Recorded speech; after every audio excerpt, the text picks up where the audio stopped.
Okay, good morning, everyone. Today's Monday, May 17th, 2021. The time is 9:02 a.m. This is a continuation of our fiscal year 22 budget review. Today we feature the Assessor. Attending Commissioners Duncan, Brooks, and Filios. Do we have any changes to the agenda? Hearing none. So our one and only item is a review of the fiscal 22 Assessor budget. So who would like to lead us off? Reba? Okay, so this is our Finance Director, Dina. Darrell, go right ahead, Dina. Good morning, Commissioners. So this is the meeting specifically for the assessor. I provided you just a quick summary of the personnel asks, which is about 17% of the total personnel asks for this year, and that's the key driver in the assessor's budget. Their B budget is actually down year over year. So with that, I'm going to let Reba talk about specifics. Okay, thank you. Well, you got me. So I will start with the DMV. As we know from our previous meeting. Hold that in. Yep, a little bit closer. Pretty loud and. Better? Yeah. Don't do that. Just with the influx in the community and everyone moving here, our DMV has been horribly understaffed. You guys are familiar with that, and you did grant us 2 mid-year hires. We're really excited. We'd like to ask for one more for each place for 2022. Anna,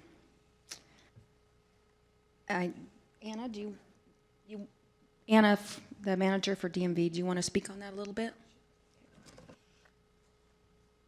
Hi, good morning. I'm so Good tall. morning, Anna. So basically for 2022, we wanted to basically prepare ourselves for a possible having to take over what ITD is helping us out with right now, which would be the mail-in renewals. We have Idaho dealers as well, which is a huge part of our business. So they are helping us with getting through those aspects of our business. But looking forward, we don't know, like Bayless touched on at the previous meeting, we're not sure if they will be continuing that process. As it's written right now, it's just to help out for a couple years, but as it reads, it can change really at any time. So we want to be prepared for the possibility that we would have to take that back on. So we want to be prepared as far as asking for 2 more people for 2022. If it should come to the fact that we do not take it over and it changes, then we would have to look at that as far as, you know, possible layoffs if that does happen, which we don't want to anticipate that, but should it happen, then we would take care of it accordingly. Anna, when would you know?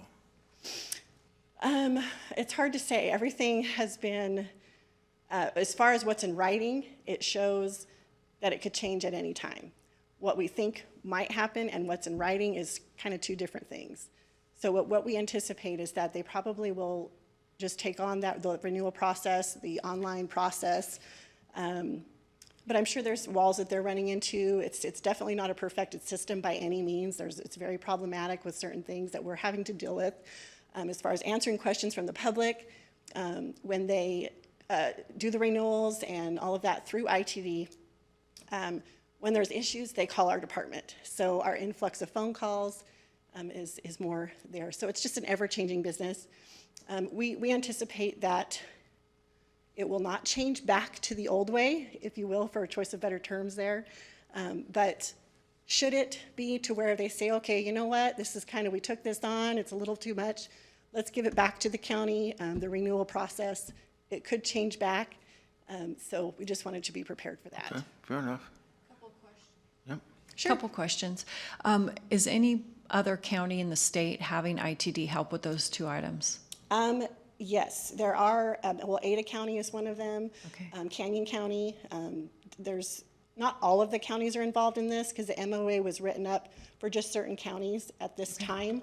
I'm not aware of a statewide yet. It's kind of like they're trying it out to see how it goes. It almost sounds like the larger ones. Yep. Yes, the larger counties. Okay, and then with Idaho Department of Parks and Recs asking you guys to sell their passes again, will that also increase the need for staff? Yes, yes, definitely. That basically doubles our traffic about 4 months out of the year. So we are anticipating trying to take that on possibly by next summer, maybe this winter with snowmobiling season coming up, to prepare for that with the new employees that we're getting, to be able to help out once more with that. Okay. Yeah. I want to thank you for the great job you personally are doing. I mean, Thank you.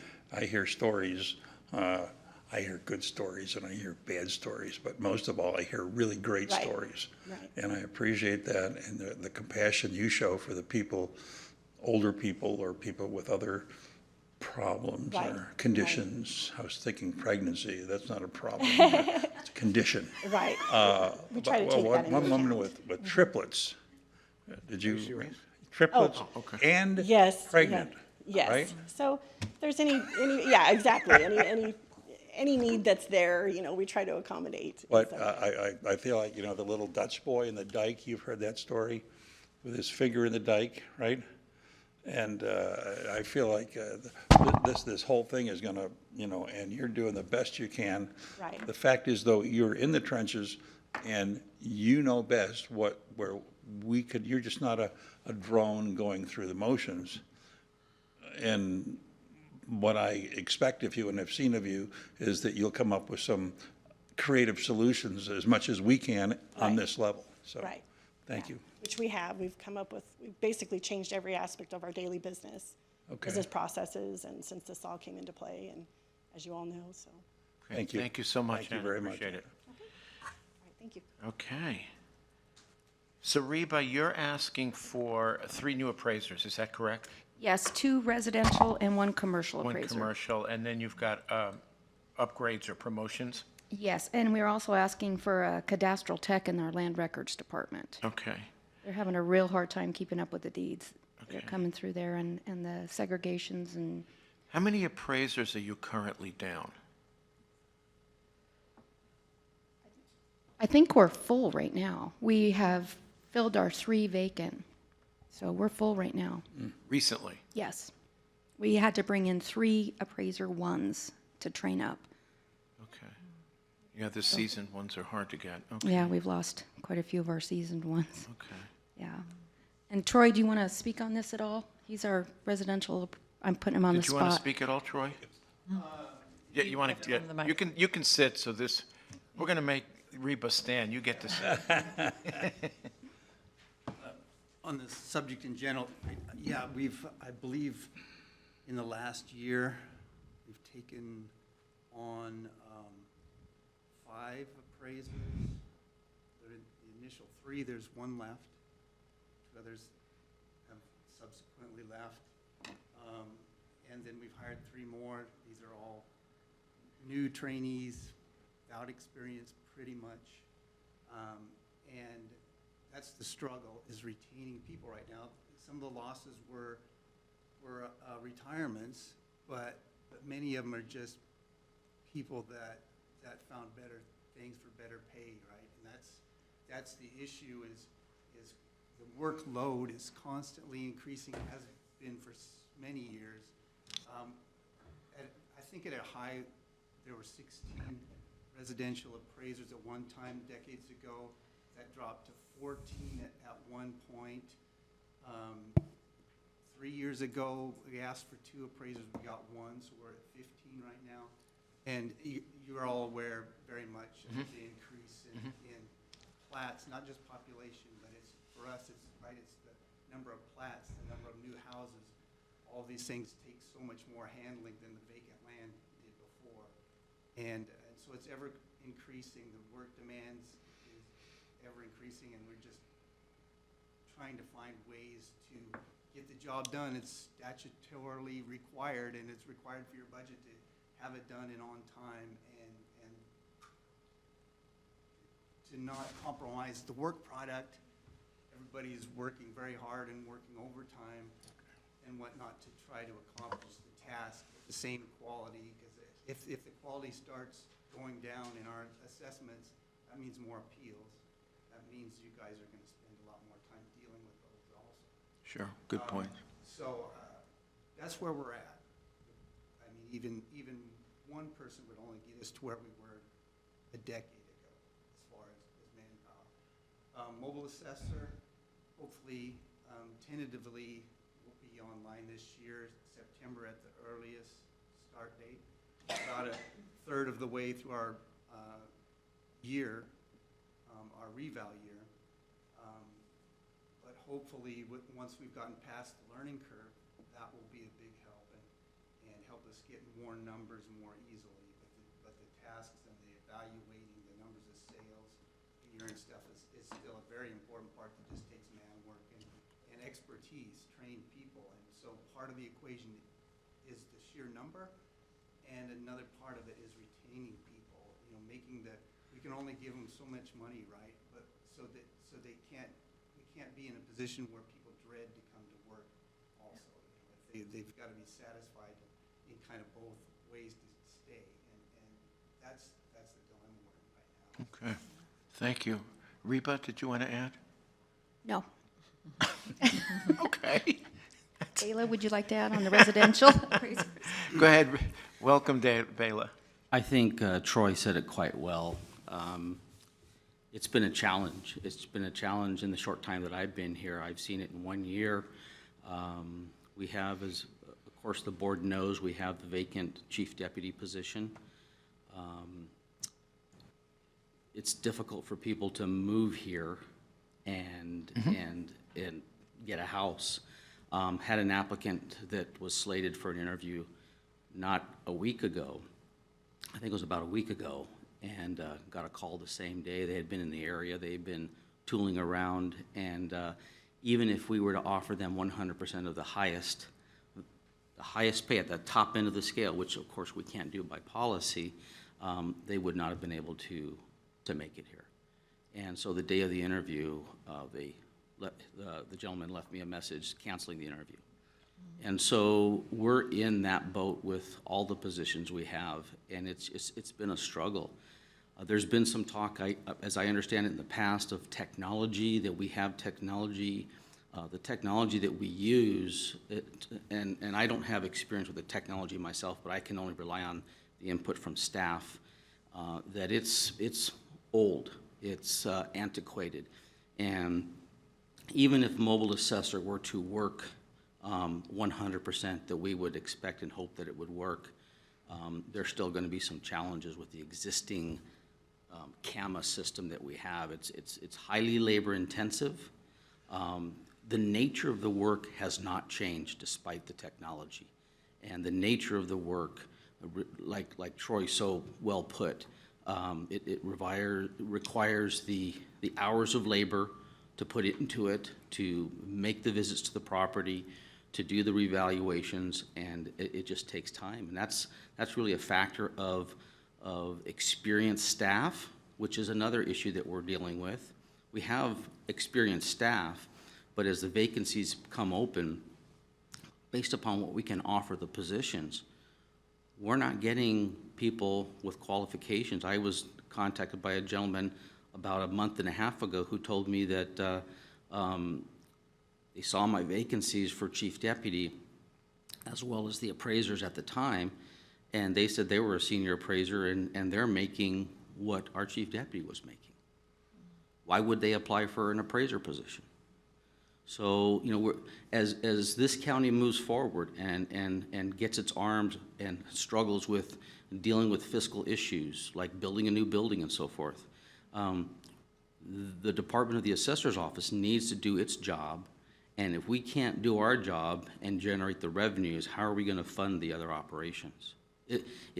What the role of the Assessor's Office is vital to the county, and so we need to take a look at it.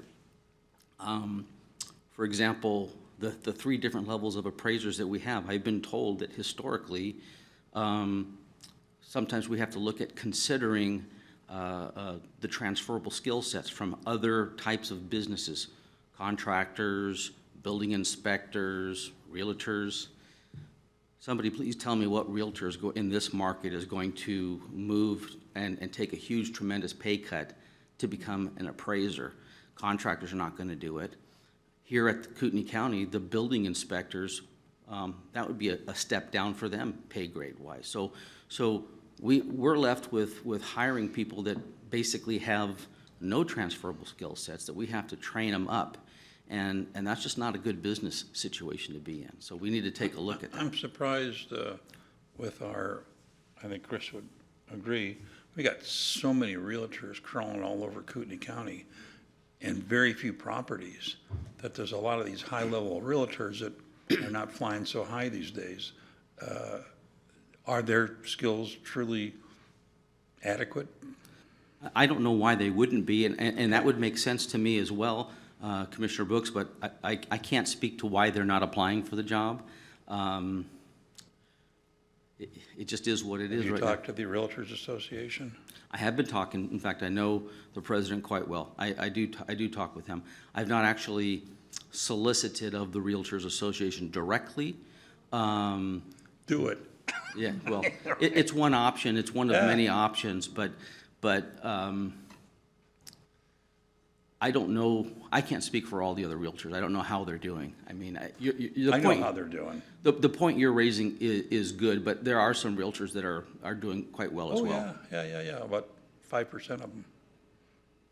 Well, they're killing each other for business, right? That's right, and they're cutting prices and. But still, yeah, you have a legitimate need.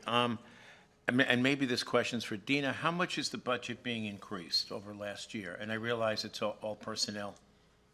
The total personnel increase for 2022 is 2.3 million. Okay, Of that, the assessor's asks are 394,600, which is about 17% of the total asks. okay. And what percentage increase are they up over last year? I don't have my summary. I do. Well, the summaries, the one summary I have isn't accurate anymore. I can't pull that out of the air. Okay, so basically, all the increases are personnel? That's what's driving their budget. Their B budget is actually down. Okay, the B is They down. don't have any capital asks. They focus their attention to personnel. Okay, got it. And that's 17% of the total ask for countywide? Got it, okay. Commissioners, if I could add one other Yeah, go thing. ahead. I mean, that's even preserving status quo. That doesn't address the cost of living issue, if you want to call it that, housing, and, you know, whether we're competitive in our pay offering. We're asking for more individuals, but that's just going, if we are granted that, that's just going to grant us more positions that are vacant and open to fill, but are we competitive enough in our salary offering to be able to draw them here? That's the other issue. The gentleman that you alluded to earlier, who came up and house hunted, so to speak, and declined, where was he from? Next door, our next door, Montana. Washington. Montana. Montana, okay. Okay. It's a challenge. It is a challenge, I agree, yeah. You're absolutely right. With a median or average price, whichever, right now in the high 400s, where I've heard people say that our prices are looking more like Southern California. And Nancy is I've heard the from same. San Diego, and she's nodding, so, except San Diego has jobs that pay. We're in a different situation up here still. Any questions for No, Bela? I suppose I would just ask of the, essentially, 3 appraisers and 1 land records, if you would just prioritize those for when we get to deliberations and say, at minimum, we need this, but we could probably wait a year for this, or something to that effect. So, that'd be great. Thanks. Your need is real. Bill, anything? no, just that people provide the services. And you can have a new typewriter or an old typewriter, but you still have a typewriter. But if you don't have people to do the typing, it doesn't make any difference how new your typewriter is. So we appreciate what you're going through. Okay. Who knows what a typewriter is? Anything else, Dina? Anything you want to add? No, that's pretty much it. Troy? You're all set? Reba? I'm good. Tired of standing? No, Okay, yeah. Okay, then. Public comment. Hearing none, 9:23, meeting adjourned. Thank you. Thank you, guys.